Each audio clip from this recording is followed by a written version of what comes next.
অর্জুন সিং তো দল বদল, গত বছর বিজেপি থেকে আবার তৃণমূল, তৃণমূল থেকে আবার বিজেপি, এই করে এবারে বিজেপি টিকিট পেল এমপি হওয়ার জন্যেই।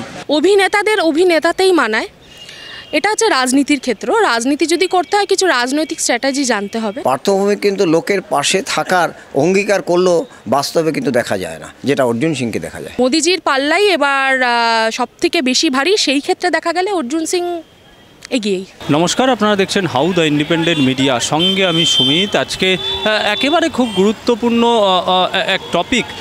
2016 সালের যে এসএসসির প্যানেল বাতিল হয়েছিল তা কিন্তু একেবারে সুপ্রিম কোর্টে চলে গিয়েছে। এসএসসি কমিশন, সেই কমিশনের রায় কিন্তু একেবারেই কিন্তু বহাল রাখলো সুপ্রিম কোর্ট। আপাতত চাকরির যে গোটা প্যানেল তা বাতিলই থাকবে। এই মুহূর্তে হাউ নিয়ে আমি চলে এসেছি, আমি সুমিত, সঙ্গে ব্যারাকপুর লোকসভা কেন্দ্রে। এই মুহূর্তে ব্যারাকপুর লোকসভা কেন্দ্র ঠিক কি ভাবছে ব্যারাকপুরের মানুষ, কোন দিকে পাল্লা ভারী? ব্যারাকপুরে রয়েছে তৃণমূল, সিপিএম এবং বিজেপি, কোন দিকে পাল্লা ভারী? ঠিক কি ইস্যুতে মানুষ ভোটদান করবেন এবার ব্যারাকপুরে? কি ইস্যু হয়ে উঠবে ভোটের ইস্যু? সেই নিয়ে সরজমিনে খতিয়ে দেখব ব্যারাকপুর লোকসভা কেন্দ্র থেকে। আমরা রয়েছি হাউ, আপনাদের চোখ থাকুক ব্যারাকপুর লোকসভা কেন্দ্রে, মানুষ কি বলছে, এবং হাউতেও আপনাদের চোখ থাকুক। এই আপনি দীর্ঘদিন ব্যারাকপুরে থাকেন, এই তো পরিস্থিতি। ভোট এসে গেছে, চারিদিকে সমস্ত দলের নেতারা, কর্মীরা একেবারে রাস্তায়। ব্যারাকপুর গরম থাকে সবসময়, এবার কি বুঝতে পারছেন? দেখো, ব্যারাকপুর বরাবরই একটু রাজনৈতিক সচেতন, এখানকার লোকরা একটু সচেতন, ব্যারাকপুর সচেতন। কিন্তু বরাবর যে আবহাওয়া তৈরি হয় গত 9 সাল পর থেকে, যেখানে আবহাওয়া তৈরি হয়েছে গুন্ডা বদমাইশদের নিয়ে, সেইটা এখনও বজায় রয়েছে। সেইটা আমার মনে হচ্ছে এই বছর হয়তো কাটতে পারে। আমরা যেরকমটা দেখেছি, জগদ্দলে গুলি চলছে, ভাটপাড়ায় গুলি চলছে, এই তো আবহ। আমি বলছি এই আবহতে, উত্তাপে তো সাধারণ মানুষেরও ক্ষতি হয় নাকি? নেতৃত্ব যখন গুন্ডা বদমাইশ হয়, যখন সরকারের মদতে যখন এরকম চলে গুন্ডা বদমাইশি, তখন এরকমই হবে। পরিবেশটা এরকমই তৈরি। চারিদিকে দেখতে পাচ্ছি আমরা, মানে গুন্ডা বদমাইশ ভর্তি হয়ে গেছে। এইখানে এই আবহের মধ্যে ইলেকশন হচ্ছে। এইবার আমি মনে করি আমাদের বিশেষ করে এই অঞ্চলে ভালো ক্যান্ডিডেট এই যে আমাদের দিয়েছে, এই যে বামপন্থীদের যে দেবদূত ঘোষ, তিনি ভালো ক্যান্ডিডেট। আমার মনে হয় এবার হয়তো এবার খেলা ঘুরবে হয়তো। একদমই তাই। এই যে রাজনের মাঝখানে এই যে দুইজন তো কেউই ভালো না। দুজন বলতে কার? অর্জুন সিংহ এবং পার্থভূমিকের কথা বলছি। অর্জুন সিংহ দল বদল, গত বছর বিজেপি থেকে আবার তৃণমূল, তৃণমূল থেকে আবার বিজেপি, এই করে এবারে বিজেপি টিকিট পেল এমপি হওয়ার জন্যেই। আর পার্থ তো জানেন এখানে শাহজাহানের নামে জড়িয়ে গেছে অনেক ওর কথাবার্তা অনেক। তার পরিপ্রেক্ষিতে আমি বলছি এই মাঝখানে দেবদূত ঘোষ একটা বার্তা নিয়ে আসছে। এই ব্যারাকপুর লোকসভায় ভোট এসে গিয়েছে, সিপিএমও দাঁড়িয়েছে, তৃণমূলও দাঁড়িয়েছে, বিজেপিও দাঁড়িয়েছে। কী মনে হচ্ছে কোন দিকে পাল্লা তো অবশ্যই বিজেপির ভারী। কেন ভারী? এই জন্যই যে বর্তমান পশ্চিমবঙ্গ রাজ্যে যা দুর্নীতি চলছে, খাদ্য, শিক্ষা, নানাবিধ বিভাগের যে দুর্নীতি চলছে, এই দুর্নীতিকে সাধারণ মানুষ মন থেকে মেনে নিতে পারছে না, তাই বিজেপির পাল্লাটা ভারী। একদিকে তো অভিনেতা দাঁড়িয়ে পড়েছে, এই যে লড়াইটা কি একটু চ্যালেঞ্জ হয়ে গেল? যে এই যে অভিনেতাদের আলাদা একটা ফেস ভ্যালু থাকে, সেই জায়গায় অভিনেতারা এখন নেতা হওয়ার খুব শখ জেগেছে বেশিরভাগ ক্ষেত্রেই দেখতে পাচ্ছি, এবং তারা অভিনেতা থাকলেই ভালো হতো, সাধারণ মানুষ যেটা মেনে নিতে পারতো খুব সহজভাবেই। কিন্তু অভিনেতারা কিছু বিশেষ করে বর্তমান সরকারের পাল্লায় পড়ে, এরকম বহু অভিনেতারা নেতা হওয়ার শখ জেগেছে, কিন্তু তাদের কিন্তু আসলে মানবিক যে একটা সত্তা এবং মর্যাদা এবং সম্মান, সেটা কিন্তু তাদের ক্রমশ হ্রাস পাচ্ছে। লক্ষ্মীর ভাণ্ডার বড় ইস্যু এ রাজ্যে, একমাত্র ইস্যু, 500 থেকে 1000 হচ্ছে। কি মনে করছেন মহিলাদের সম্মান এতে বাড়ছে? আমরা যদি সন্দেশখালির দিকে দেখি, তাহলে সম্মান না 500 টাকা? লক্ষ্মীর ভাণ্ডারে বোকা হওয়ার মতন মানুষ এখন আর নেই। কারণ শুধুমাত্র লক্ষ্মীর ভাণ্ডার যদি একটা ভোট কেনার কৌশল হয়, সেক্ষেত্রে বলবো পশ্চিমবঙ্গে যা চুরি দুর্নীতি চারিদিক দিয়ে, চাকরি চুরি, রেশন চুরি, শিক্ষা স্বাস্থ্য থেকে যত চুরি হচ্ছে, তাতে করে একদিক থেকে 1000 টাকা লক্ষ্মীর ভাণ্ডারে দিয়ে ওদিক থেকে ইলেকট্রিক বিলে 2000 টাকা যদি পশ্চিমবঙ্গ সরকার, পশ্চিমবঙ্গের মুখ্যমন্ত্রী, মাননীয় মুখ্যমন্ত্রী যদি ভেবে থাকেন যে পশ্চিমবঙ্গের জনগণ অনেক বোকা, তা সেই সময়টা এখন ঘুরে দাঁড়ানোর পর মানুষ অত বোকা নেই। সামনের নির্বাচন, লোকসভা নির্বাচনে মানুষ যথেষ্ট সক্রিয় এবং আমরা একদম জনগণ হিসাবে আমি বলতে পারি যে আমাদের তৃণমূল সরকারের প্রতি আর কোনো আশা এবং আস্থা কোনোটাই নেই। সুতরাং লক্ষ্মীর ভাণ্ডার একটা শুধুমাত্র মানুষকে খাওয়ানোর টোপ, আর সেই টোপটা মানুষ বুঝে গেছে, মানুষ অত বোকা নয়। না, সম্মানটা সবথেকে বড় জিনিস, টাকা দিয়ে সম্মান কেনা যায় না। আর সন্দেশখালির কথা যখন বলেছেন, সন্দেশখালির মা বোনেরা যেইভাবে লুণ্ঠিত হয়েছে, মানে শারীরিক, মানসিক এবং অর্থ দিক থেকে, জমির দিক থেকে তারা যেভাবে প্রতিবাদ করেছে, এটা সারা ভারতবর্ষে এবং সারা পৃথিবীতে ছড়িয়ে গেছে। প্রতিবাদ মুখর মায়েদের সম্মান, তাদের কাছে লক্ষ্মী ভাণ্ডারে 500 টাকা, আর রাজনীতিক ভোটের জন্য ওই 1000 টাকা 1200 টাকা, এটা তাদের কাছে তুচ্ছ। এই ব্যারাকপুর লোকসভা কেন্দ্র নিশ্চিন্তে আপনি জানেন এক গুরুত্বপূর্ণ লোকসভা কেন্দ্র, ভোটের সময় গমগম করে এই ব্যারাকপুর লোকসভা কেন্দ্র। এই লোকসভা কেন্দ্রেই আমরা দেখেছি গোলাগুলি এসবও চলতে ভোটকে কেন্দ্র করে। আমি বলছি এবার কি অনেকটা অন্যরকম পরিবেশ ফিরেছে নাকি একটু শান্ত আছে?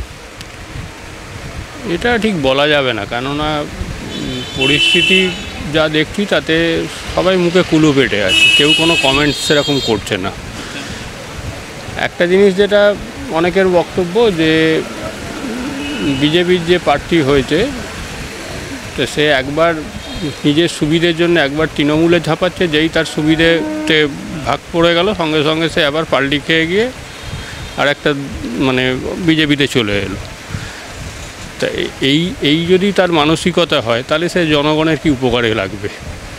সে তো জনসেবা করতে নেমেছে, তো জনসেবা করতে নেবে যদি দেখা গেল যে নিজের স্বার্থটাই আগে, তাহলে সে তো জননেতাও নয়, জনসেবকও নয়।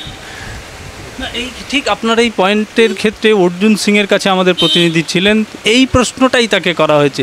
তিনি বলেছেন আমি তো মানুষ নিয়ে কাজ করি, আমি কোন দলে থাকলাম বড় কথা না, বড় কথা হচ্ছে মানুষের কাজ কতটা করলাম। না, এটা বাজে কথা, আমার মনে হয় এই কথাটা বাজে কথা। উনি যদি বলেও থাকেন, দেখুন একটা আমার যেটা মনে হয়, একটা দল তাকে টিকিট নাও দিতে পারে, দলে যিনি মানে নেতৃত্ব সে ভালো যেটা বুঝেছে সেটা করেছে, ঠিক আছে, কিন্তু তার মানে কি এই যে আমি দলে টিকিট পেলাম না বলেই আমাকে সঙ্গে সঙ্গে আরেকটা অপোনেন্ট দলের ঝাঁপ পড়তে হবে? কাজ তো ওই দলে থেকেও করা যায়, কেন করা যাবে না? আপনার যদি জনসেবা করার ইচ্ছে থাকে, সেখানে রাজনীতি করতে হবে এরকম ব্যাপার নেই। তাহলে তো বলতে হয় মাদার টেরেসা তো কোনো দিন মানে কোনো রাজনীতির ছাত্রছালায় আসেনি, উনি তো জনসেবা করেছেন। একদমই তাই। 2019 সালে এমপি হন বিজেপির টিকিটে অর্জুন সিং, সেটা হচ্ছে প্রথম বিজেপির টিকিটে এমপি হলেন। এই 2019 থেকে এই যে 24 সালের প্রাক্কালে দাঁড়িয়ে রয়েছি, ব্যারাকপুরে ঠিক কী কাজ আপনারা অনুভব করেছেন? সেরকম কিছু দেখি না। আর এই রাস্তাটা যেটা আমাদের কাছে সবথেকে বিষাক্ত হয়ে দাঁড়িয়েছে, প্রচণ্ড ধুলো ওড়ে আর দুদিন অন্তর খোঁড়াখুঁড়ি, মানে এটা যেন এক্সপেরিমেন্ট করা হয় এই রাস্তাটার ওপরে। খোঁড়াখুঁড়ি, আজ এখানে পাইপ লাইন, কাল জলের লাইন, পরশু আজকে পিচ চাপা পড়ে গেল ভোটের জন্য, দেখা গেল ভোট যেই মিটে গেল 1 মাসও গেল না, আবার রাস্তা খোঁড়া শুরু হয়ে গেল। তাহলে যখন একটা রাস্তা তো রাতারাতি খোঁড়া হয় না, তার নিশ্চয়ই প্ল্যান প্রোগ্রাম থাকে। তাহলে ভোটের জন্য চাপা দিয়ে ওই পয়সাটাকে তো নষ্ট করার কোনো দরকার নেই। মানুষ এত বোকা না যে ভোটের জন্য রাস্তাটাকে পিচ করে দিলাম, আবার যেই ভোট মিটে গেল রাস্তাটাকে খুঁড়ে ফেলবো। হ্যাঁ, তার থেকে পুরো কাজটা করি, রাস্তাটা ভালো করে হোক। না, একদমই তাই। আমি একটা কথা স্পেসিফিক্যালি জানতে চাইছি, ভোটের ইস্যুটা ঠিক কী হবে? হবে এরকম যে লক্ষ্মীর ভাণ্ডার, যুবশ্রী, স্বাস্থ্যসাথী এগুলো, নাকি ভোটের ইস্যু হবে রুটি রোজগার, মানুষের হয়ে কথা বলা, মানুষের সরকার গঠন? শোনো, লক্ষ্মী ভাণ্ডার তো আছে, লক্ষ্মী ভাণ্ডার একটা ফ্যাক্টর। কেননা গরিব মানুষের একটা ঘরে দেখো যদি 4 জন মহিলা থাকে, তাহলে 4000 টাকা ঢুকছে, এটা একটা ফ্যাক্টর। কিন্তু তারপরেও আমি বলছি, লক্ষ্মী ভাণ্ডার তো সরকারি প্রকল্প, এটা তো কোনো কারোর নেতৃত্বে বা কারোর মমতা ব্যানার্জি বা কারোর না। এটা যদি কোনো সংগঠন, এবার যদি কোনো দল আসে পরিপ্রেক্ষিতে, ধরো বামপন্থীরাই আসলো, আমি ধরেই নিলাম, তাহলে তো এটা বন্ধ হবে না, এটা থাকবে। তার পরিপ্রেক্ষিতে ভোটটা তো কিন্তু এটা ঠিক, গত বছর যা লক্ষ্মী ভাণ্ডার ছিল, 21-এর লক্ষ্মী ভাণ্ডার, তারপরে মমতা যে সিএর ভয় দেখিয়েছিল, বিজেপি যেটা সিএর ভয় দেখে মমতা এখন মুসলমান পুরো একটা হয়েছিল একটা, যার ফলে 21-এ মমতাকে একদম ঢেলে ভোট দিয়েছিল। কিন্তু এইবারটা একটু আলাদা হবে আমার মনে হচ্ছে, এই লোকসভা ইলেকশন একদম প্রেক্ষাপটটাই আলাদা।